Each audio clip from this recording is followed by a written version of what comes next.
these emotions so that we can be open-hearted, loving, and compassionate, and able to just sit with whatever comes, because we're in a turbulent time, and we're going to need to be at peace with ourselves and with the world, no matter what happens.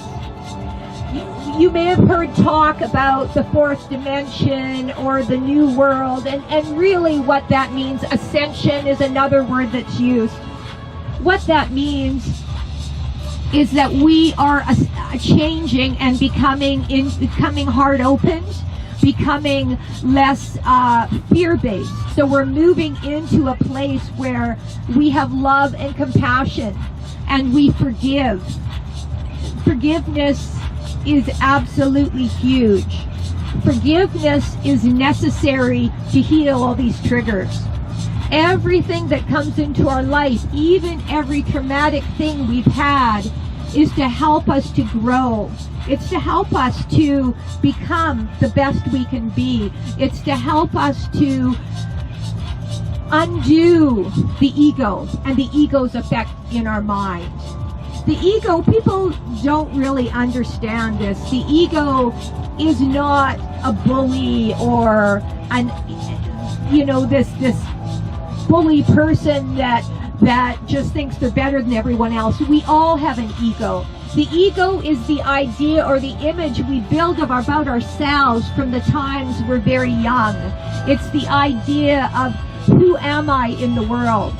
It's the idea of I am what I have, I am my education, I am my finances, I am my appearance, I am my age. And it's very dysfunctional because it's not who we are. We are consciousness. We are pure conscious. We are manifestations of consciousness. And our gift is our life, and what we bring to the world is our gift back to the world. And our healing is how we give back to the world so that we can move into the collective and be a shining light of love, of compassion and peace, so that others can follow and also join us, and we can help them to heal. The beautiful thing about healing is as we're able to sit with our triggers and do this work, we're able to be there for others. We're able to be examples. We're able to be peaceful warriors. Global healing will not happen with violence. It has to be a non-violent movement, which is why our own personal healing is so important. Forgiveness of everyone and forgiveness of everything is the pathway to peace. Forgiveness breaks the bonds that keep us prisoner to the past, that keep us prisoner to dysfunctional modes of thinking. The worst things that ever happened to me have turned out to be my greatest gifts, because from those I've been able to grieve deeply, to hold my inner child, to develop a beautiful, sweet, tender parenting relationship with myself and my inner child, and move into higher places of self-love and beingness. And that is what is called of us at this point. Our most painful things are there for a reason, and when we can have ourselves be present for those and go into those, we stand a chance to really bring about this beautiful new earth, the place of healing. So let's talk for a few minutes about the inner child. We all have an inner child. We all have a wounded inner child that is never had his or her needs met when they were young. Some of us may have healed this child, and if so, we are probably sitting in a place of feeling great self-love and peace We're not judging ourselves anymore. We're gentle. We're loving. When I first started doing my inner child work, I started getting visions and actual images of this beautiful, sweet, hurting child, and she did not appear at first. She didn't trust me because I was not there for her. I was not taught to honor my truth. I was not taught to be allowed to say no. I was not taught to speak my truth. Instead, I was taught that I had to please everyone. I had to be nice to everyone.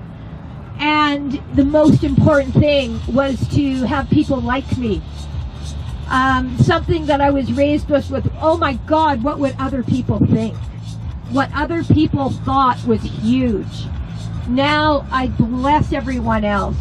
But honestly, while if they don't like what I have to say or who I am, I don't really care very much. Maybe if it's somebody I really love and they've decided they don't want to be my friend anymore because I'm on this path of spiritual personal growth, and rather than a path of partying and looking good and having lots and lots of material goods and just traveling around the world so that it all looks good on the outside, I'm more into how it feels and what I can do to make a difference on our planet today. And I do have some friends and even family members that have kind of shook their heads and thought, I don't know what's going on with Janie here, but you know, it's okay, because we just have to honor and love everyone on their path. Everybody's path is perfect for them at the time. And there are many paths to the mountaintop. I'm not promoting any particular religion. I am not a religious person, but I am a spiritual person, and spirituality is an individual path that we take to find sacredness in life, to find sacred ritual that means something to us. And this can be things like dancing under a full moon. It can be a drum circle. It can be going to dances. It can be going to church. It can be traditional ritualistic things. But it's anything that makes us feel connected to the greater. Anything that makes us feel more a part of the whole. For me, the greatest thing that has embellished my spirituality and sense of self has been meditation. I've been meditating for 30 years, and in the last, about 3 years ago, maybe 3 to 5 years ago, I hit a real bottom in my life. It was a very painful time for me. So I came back to meditating, and I meditated maybe an hour and a half every morning, and an hour and a half every night, and anytime I needed to, I just sat and became present. And I sat through some extremely difficult feelings, and I came to find that it did not matter what I went through, that I would survive anything, and I could go through anything, because I had so much peace. I had deep inner peace. Peace that goes beyond all understanding, peace that transforms everything. And so I deeply recommend meditation. I also recommend breath work. Breath work is very powerful. Dancing, plant medicine, there's therapy. There's many avenues to increase our sense of connectedness with the greater. And there are ways to expand our consciousness to a higher conscious state. And there's ways of lowering our consciousness. There's some medicines like alcohol that lower our consciousness. Heroin, alcohol. There's medicines like psilocybin, which is in magic mushrooms, or ayahuasca, which is an Amazonian brew that the shaman have used for millennia to heal. These take you into a deep state of healing in which I believe your higher self melds with the energies of Mother Earth, which the plant medicines come from, and they guide you to heal an area of your life. So these are another great way of healing. And then the other thing is, we can't stand back and watch cruelty. We can't stand back and watch unkindness. We need to step up and be true to ourselves, and when we see something going on that feels really wrong, to say something about it, but to say something in a diplomatic way, to say something that will not make others get their backs up. Nonviolent communication is a wonderful teaching, which is now called compassionate communication. I much prefer the new word. It's a wonderful teaching to learn for dealing in relationships around healing. It's pretty hard to live with anyone else and not get triggered. Relationships are a blessing. They are a blessing. They teach us where we're wounded, and we are a blessing to each other to be able to mirror back love and compassion for our partners in their pain, and rather than judge them. And this goes across the board. The people that are the most wounded and the most shamed in our society are often the people in jail, the people that are living on the streets, the people that are the hardcore addicts, the homeless, people that, one of the practices of our times that's created so much pain is the practice of letting babies just cry, just letting them cry it out. And this has been going on for a long time. It was the old English way. Dr. Ferber repopularized this in the 60s or 70s, and there are still people that Ferberized their kids, teaching them to self-soothe when they're only mere months old. And this is not a healthy practice.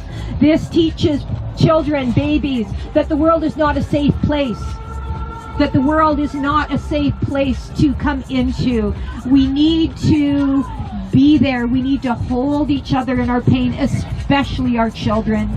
Our children are our future. Our children need our love. And judgment comes from ego. If we find ourselves judging someone, that is the moment that we need to go into our feelings, because the judgment is hiding some vulnerability or something in ourselves. It needs transformation. Anything that separates us, racism, anything that separates us from everyone else, because everyone truly is our sisters and brothers. That is why I started this talk about the Big Bang and how all these particles separated, but all these billions of particles are us. They are nature. We are directly connected to the greatest source of life, which is the fountainhead. It's God, it's creation, it's love. It's all the same thing. It's consciousness. It's pure, beautiful, loving consciousness. And it's by coming back to this consciousness that we find our way home. So it's so important to remember and to learn how to do our healing work, how to love each other, how to stay in the present moment. If you find yourself going into future or past, you are no longer present. You come back to the now, because truly all there ever is the now. The future is the now when we get there. And so to have a beautiful future, we just have to have a beautiful now. We just have to stay present to this moment. If we're going into the past, we're not in the now. The past is gone. The past was there for a reason. But truly all we have is now. So if we can remember to stay here now, we will transform our pain. The ego does never live in the now. The ego takes us to the past or the future. So if you find yourself going in the past or future, come back to the now. The now is the point of power. The now is where creation is. The now is where our ability to transform is. We can't transform or heal anything that's in the future or in the past. So on these notes, I'm going to do an inner child meditation for you. So for those of you that are watching this, I want to teach you how to transform your inner child and to connect with your inner child, because most of us don't have a clue how to do that. So for anybody that's here today, I have some blindfolds, and I will pass those around. So Pete, if you could just pass those around, grab some, lie down, get comfortable, and I'm going to take you into an inner child meditation. The reason I do this is to teach you, give you a chance to meet your inner child, give you a chance to learn how to transform some of these energies, but particularly just to make that connection. So, I would like you to start with 3 very deep breaths, breathing in really deep, all the way down to the bottom of your diaphragm, and then release.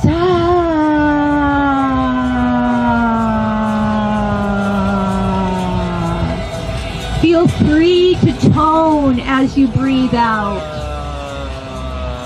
Let it go. Just fully relax into the present moment.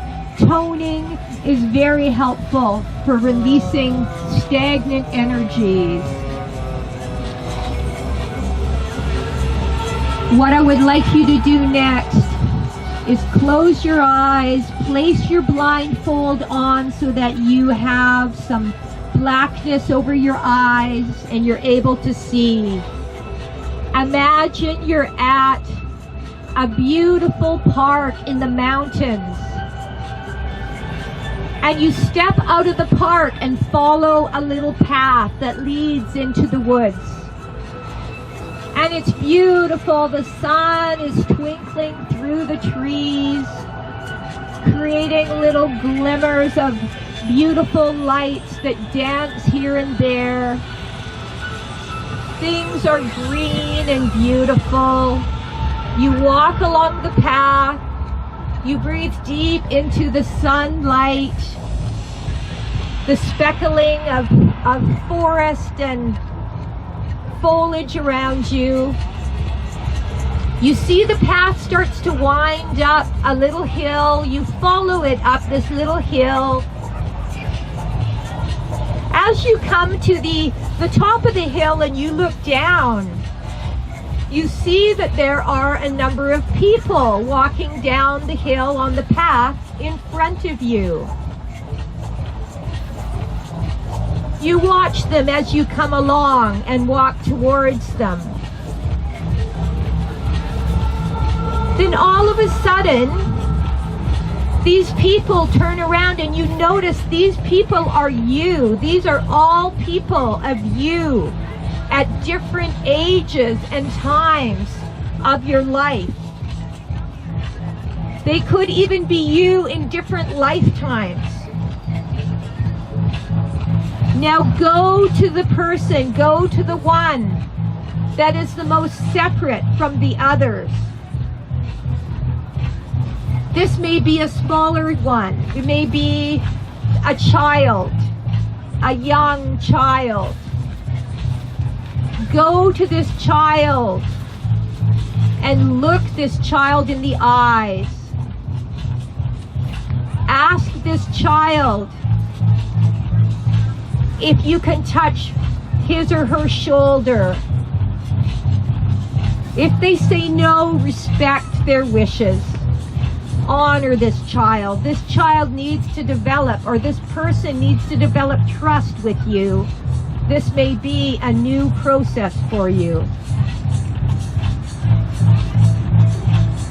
Tell the child that, or the person, that you want to be there for them, that you want them to heal, that you want to help them to be present with their feelings. Tell this person or this child that you will never, ever leave them again.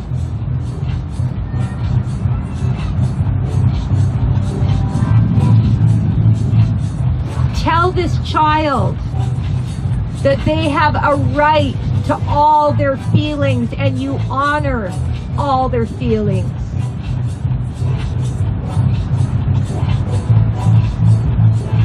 Tell this child or this person that you love him or her.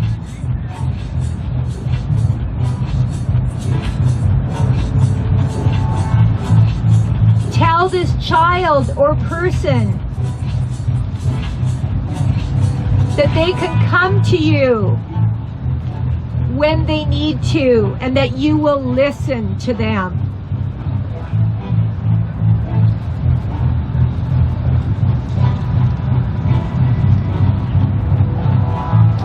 Tell this child or person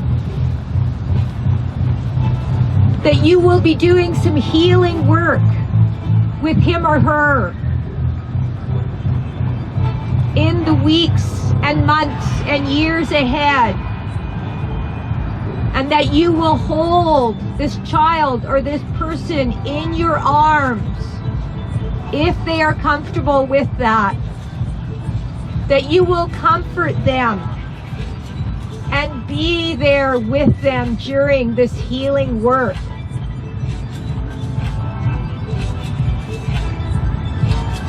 Tell this child or this person how beautiful and how lovable they are.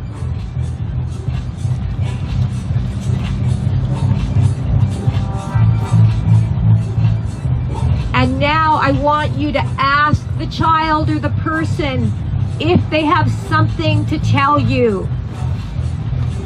So take some quiet time. Listen. What does the child have to say?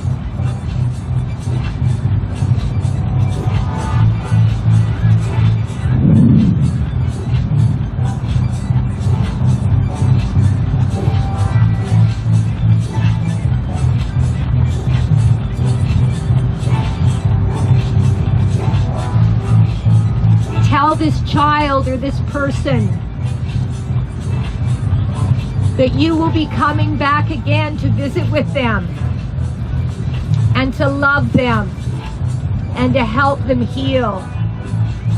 That they are enough. They always were enough.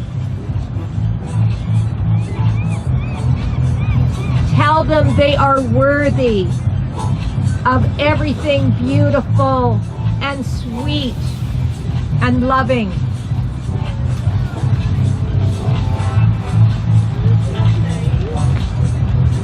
And tell them that you will come back and you will do this again with them very soon.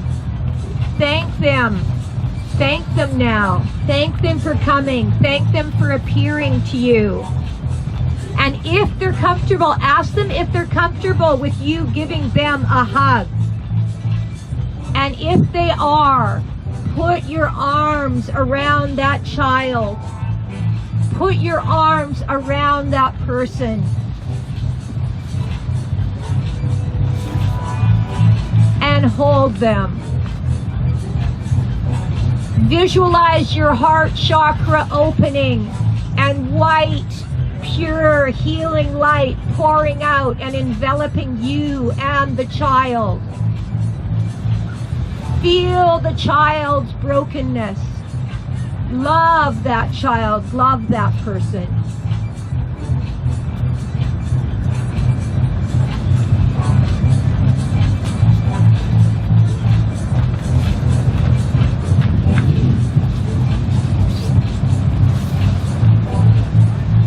Tell the child that you're going to need to leave for a little while, but that you'll be back very soon.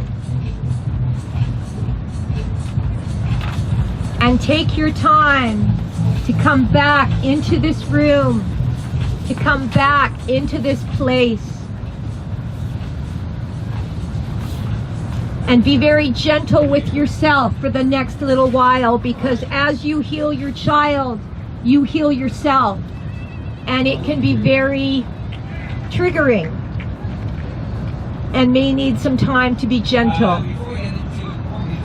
Now, taking this a step forward, every moment that you wake up, I would like you to put your arms around yourself and tell yourself, I love you.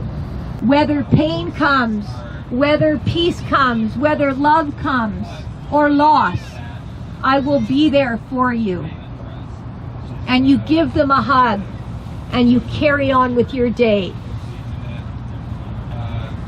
And as nightfall comes, and it is time to go to bed, you do the same thing. You thank your child for being with you. You thank your child for trusting you more. And you let your child know that you will be there for her in the future, for him or her in the future. And this is how we heal. These are some of the beginnings of healing. Once we heal our triggers of the first, second, and third chakra, and we're no longer reacting and judging and criticizing, and we're living in a place of compassion, we move into the heart chakra, a place of full compassion. And then we move into our authentic voice, a diplomatic, tactful place of love, but of authenticity and of being unafraid to speak our truth. And then we move into unity, oneness with all people and with Creator, where we get wisdom downloads and even channeling, and we become able to be a wise warrior for the world. And after that, we move into cosmic oneness, where we're one with the world and with the earth and with all the other planets in the universe.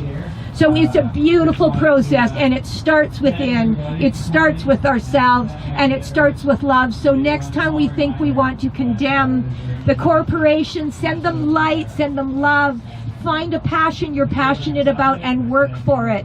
But don't judge and don't The healing starts within, and the healing moves on without. So I thank you for being here.